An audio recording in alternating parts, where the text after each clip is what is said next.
I-95.5 FM presents Inside Insurance. Listen now as John Gill teams up with Guardian Group insurance experts to tell you all you need to know about insurance. Here now is Inside Insurance.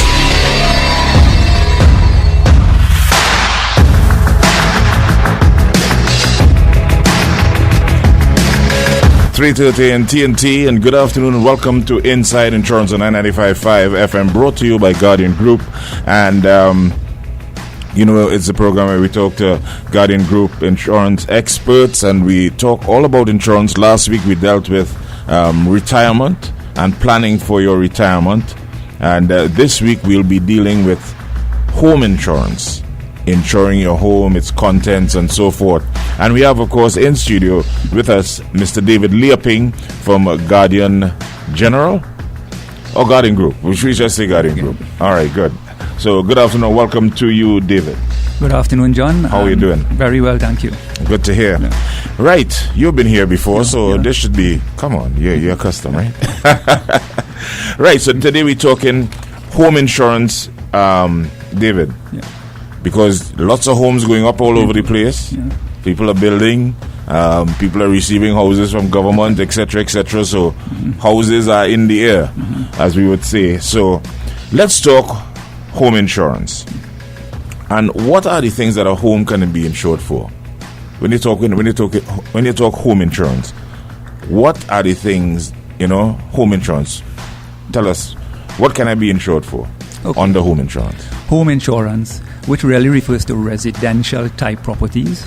I mean, the occupancy is residential, and therefore it qualifies under the broad term of home. Good.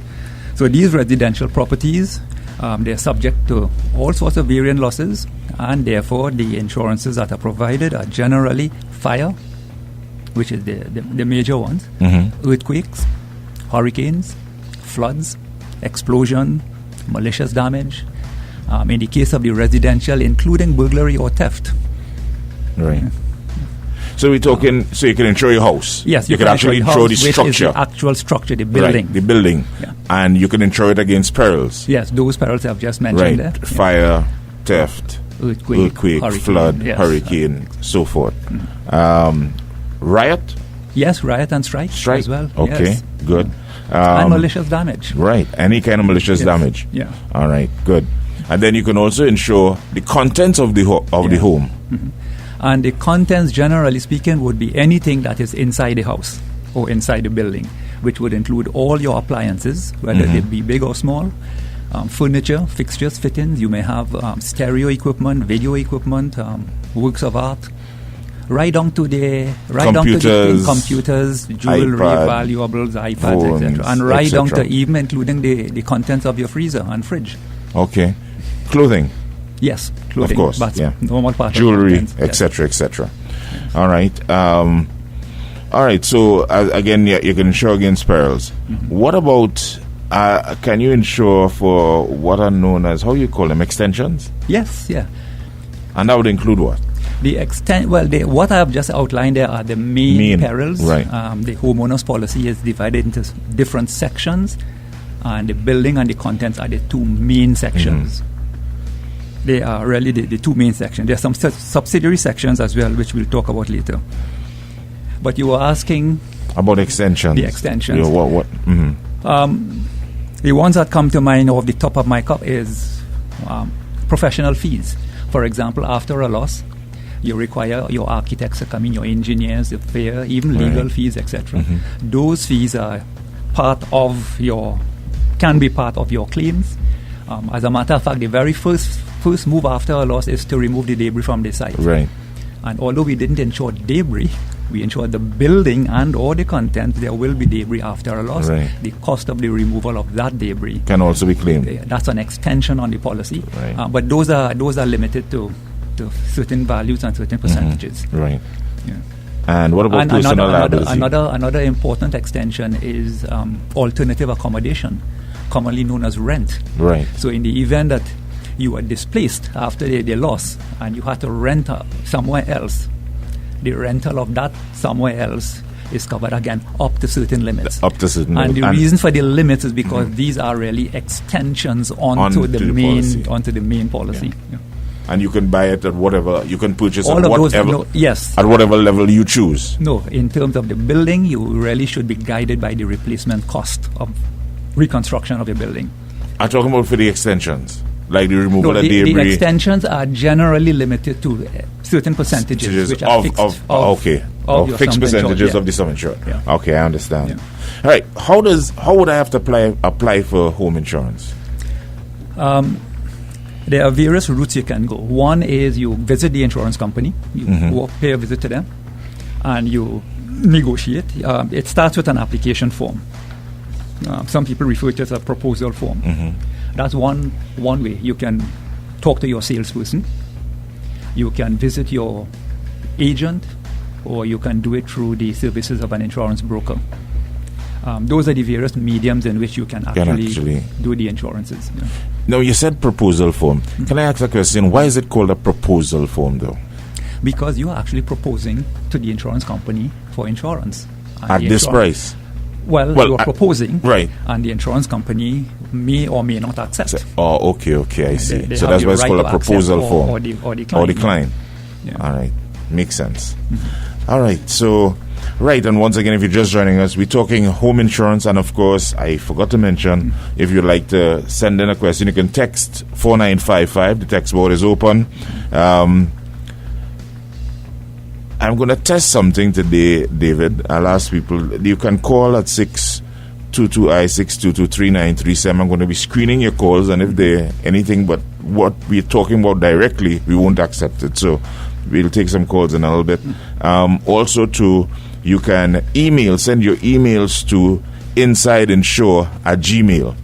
Right, so let's continue. We're talking home insurance today, and so far we covered the different things that you can insure under home insurance, which would be your house, your contents. The two main ones. Right, the two main ones, and against perils like we talked about: fire, earthquake, hurricane, riot, strike, flood, burglary, etc.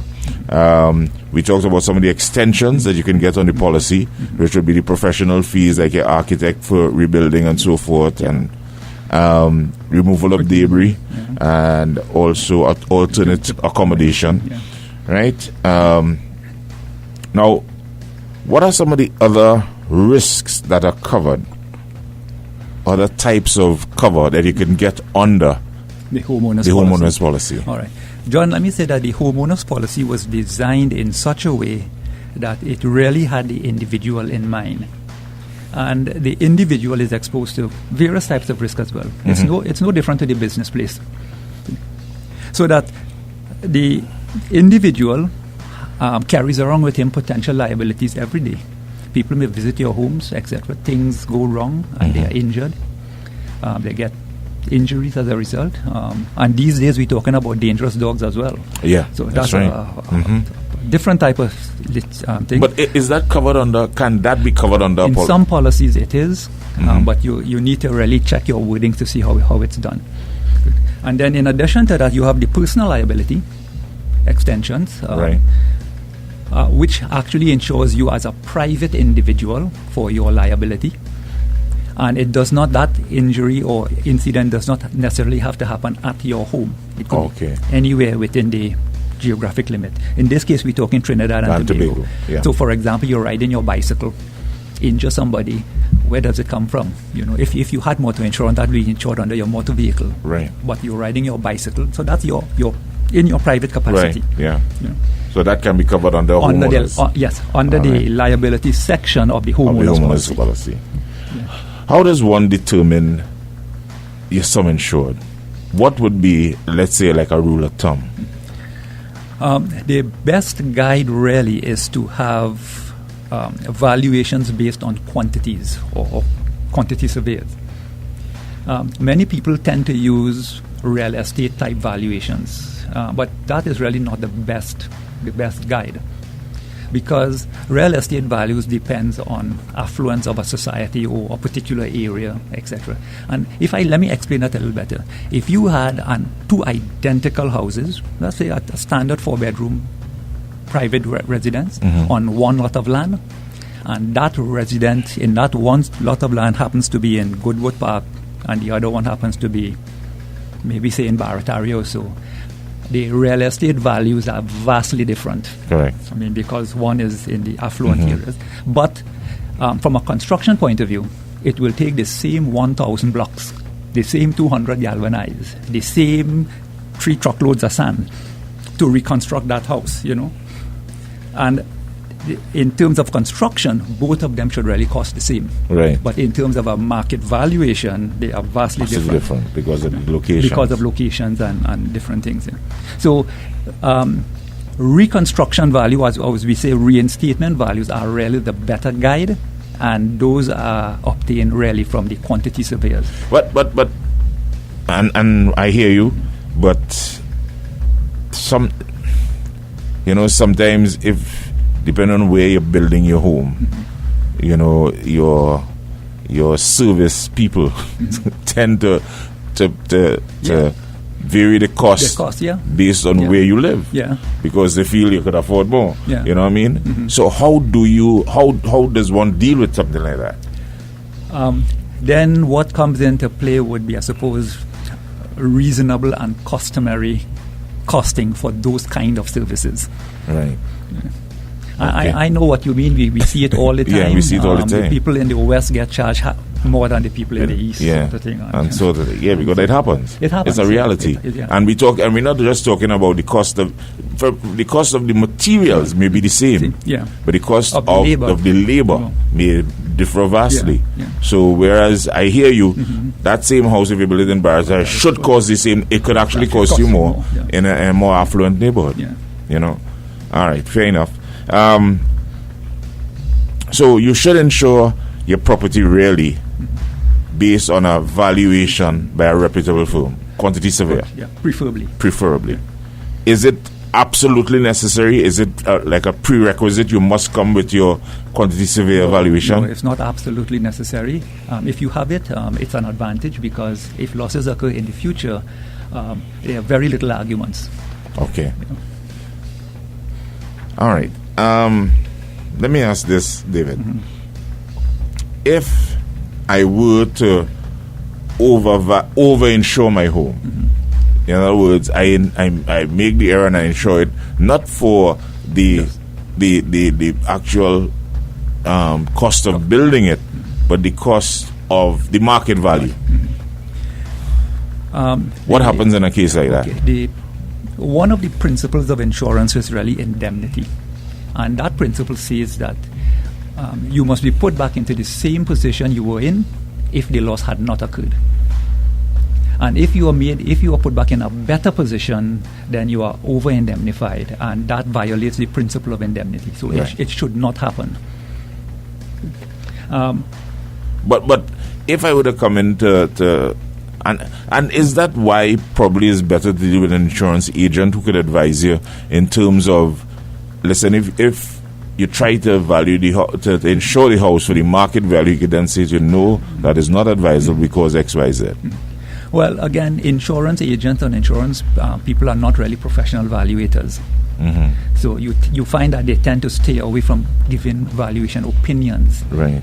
Because they're not qualified in that field. So the real thing is to get your valuation done by a reputable firm and base it on that. Yeah. Now, in terms of contents, if I were to buy a television today or some item, 5 years from now it's destroyed or whatever, will it be replaced as new or be replaced as a 5-year-old item? There are two basic ways of insuring. You can insure on an actual value, which is a depreciated value, or you can insure on a new for old basis. Okay, so you have that option. You have that option. If you're insuring on a new for old basis, you are actually insuring your 5-year-old television for the price of a new one today. That's right. And you will be paying a premium based on that value. Yeah. And if you suffered a loss, that's what you get, a new one for an old one. Okay, so you have that option. You have that option. Right. What are the impacts of underinsurance? So we just talked about a little bit about overinsuring. What are the impacts of underinsurance? Underinsurance is a very serious problem in the insurance industry right now, because the impact can be severe, and very often building owners or insureds generally don't really appreciate the impact of it. Let me put it this way. When you insure your house, what are you actually doing there? What you're doing is really transferring the risk from yourself to the insurance company. And the reason you're doing that, the reason you're doing that is to transfer that financial burden from yourself in the event of a loss. Now, let me ask the other question. If you didn't insure, what are you actually doing? Mm-hmm. You are actually taking the risk yourself. That's right. Right? So look at two scenarios. One, you have transferred the risk to the insurance company.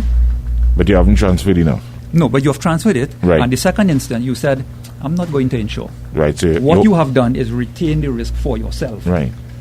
So in other words, you're doing the insurance for yourself. Correct. In a sense. You're doing self-insurance. You're doing self-insurance type of thing.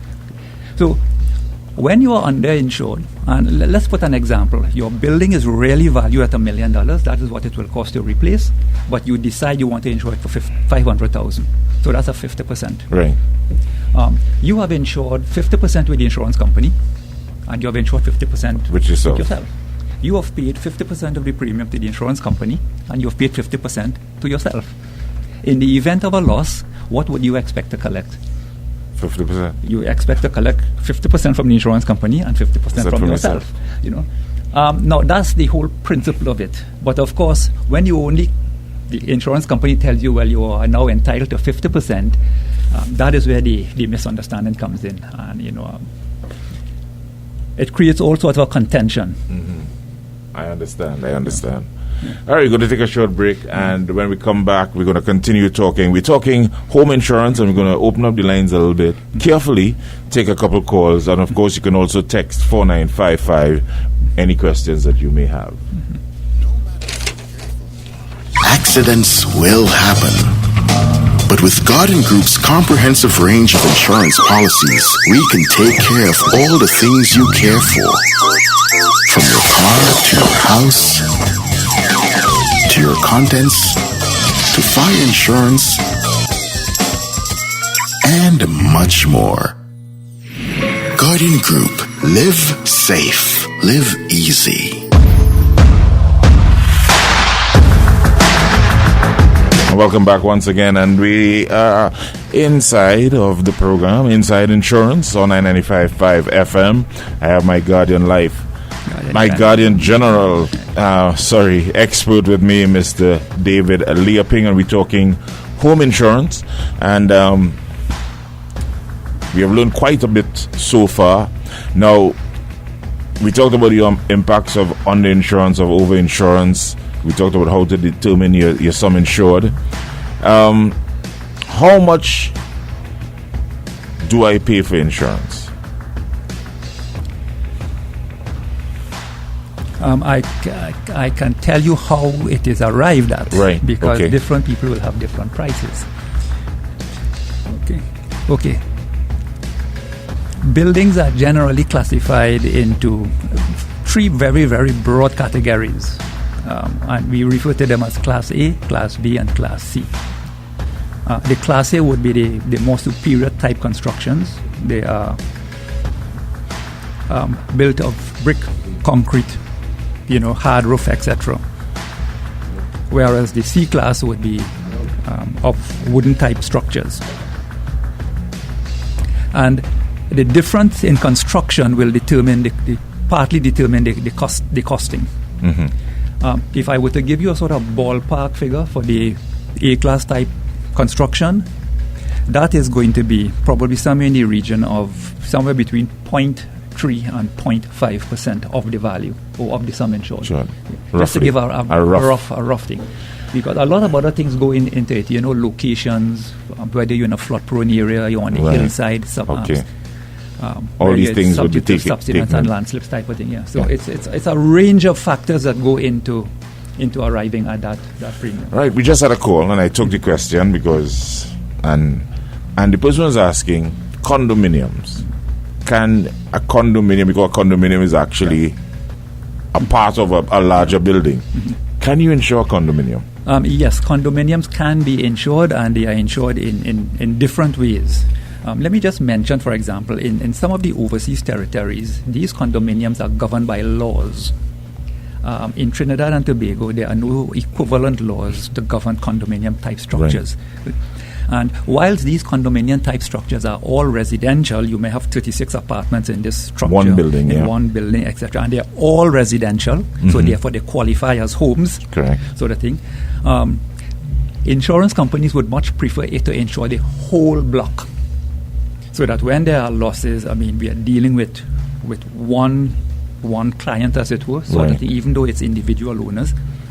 When you insure individual thing, it can be done, it is done, but it poses certain challenges, because your wall is shared with your neighbor. That's right, you share a wall, at least one wall. Right. Yeah. Your roof is the neighbor's floor, right. sort of thing, and it creates that kind of a problem, So, but while it can be done, it is accommodated, but you run into those types of problems. And that is why, in many situations, the owners of the condominium will form a sort of a condominium company to manage the whole condominium affair. Because within the condominium structure, you also have common areas. You have the passageways, and you That's may have right. a common swimming pool, and common staircase, etc. And who owns those? Who owns the common areas? Right. So there are challenges, but it can be done. But it can be done. All right. We have a call on the line. I'll allow her to ask the question. Hello, good afternoon. Welcome. Yes, good afternoon there. Okay, my question is, I have just redone my roof of my house. I've put a steel roof, okay, and I did over the electrical and so on, but I use a PVC ceiling, all right? Is there a problem? Because somebody was indicating to me that some insurance company have problem with that particular type of ceiling. It looks good and everything, but is there a problem, and is that insurable? Yes, it is insurable. The PVC are more combustible than other types of ceilings, and you should really, it would be in your best interest to notify your insurance company that you have actually redone the roof, what you have done, and in fact, as a result of that renovation, you should also get a valuation, because your building values would have gone up. Right. Yeah. As a result. So therefore, and this is good to know that when people who do renovations should one do a valuation and and then increase the insurance appropriately and so forth. Yeah. Right. So far, two good calls. 6223937. We'll take a couple more. Before we go into to close up, we have about 6 minutes left. So if you have a question, feel free to call. I'll screen it first, though, but we'll probably take it. All right. What do I need to produce in the event of a claim, though, David? Okay, in the event of a claim, you would have suffered your loss either by fire or earthquake if one of the perils must have operated. The first thing is notify your insurer. And there's different. There are certain terms in the policy contract. You should notify them as soon as possible. Have your estimates if it's a repair job from your contractor, your building contractors, etc. You work with that to your insurance company and present your claim. They in turn will take a look at it. They may appoint their internal adjusters or their external adjusters to actually visit the property to verify and the quantity that you are claiming there.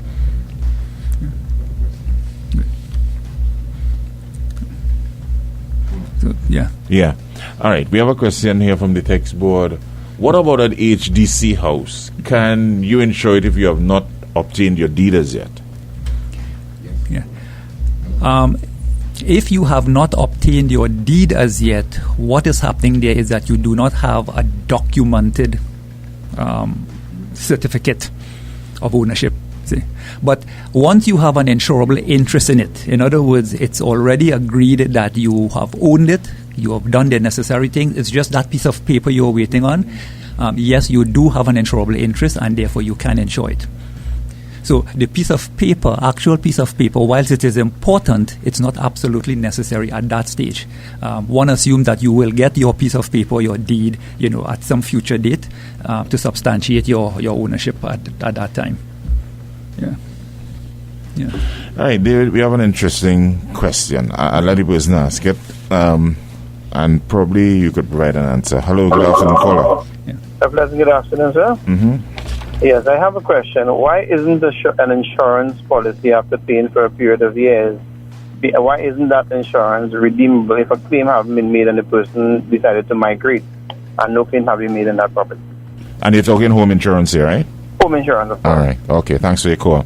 You understand the question, David? I didn't get that. He is saying if let's say you paid insurance on your home for 20 years. Yeah. No claims were made. He's asking, why isn't a portion of that premium you have paid over the years redeemable? When you pay your insurance premium, it's generally based on an annual basis. You have paid a premium. The insurance company has provided cover in the terms of a promise to pay if a loss occurs during that period of insurance. If no loss has occurred, the promise was still there, and therefore the premium has been earned. And we have another question. Yes. I took the question from the caller. She's asking, what about a situation where you have two families living under one roof? Mm-hmm. Yeah. But that shouldn't be an issue, should it? It shouldn't be an issue. If I'm assuming the two families own the home, then insure in joint names. Because if they are legitimately joint owners of the home, they can insure in joint names. They can insure in joint names. They can insure. Yeah, because they are legitimate owners. Right.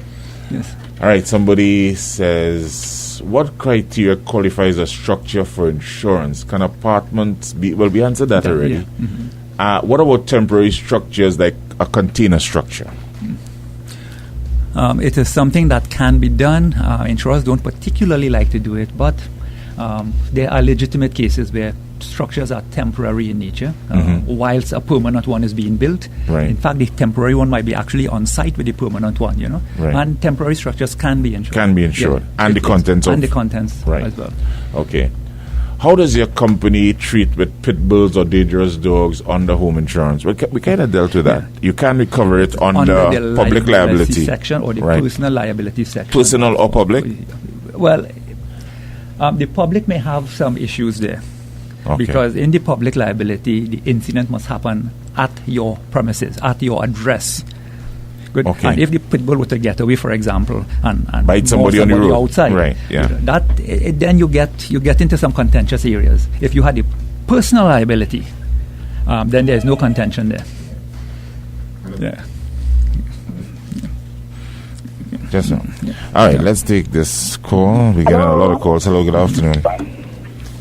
Is this 95.5? Yes, it is. And if you have a question on home insurance, please ask it.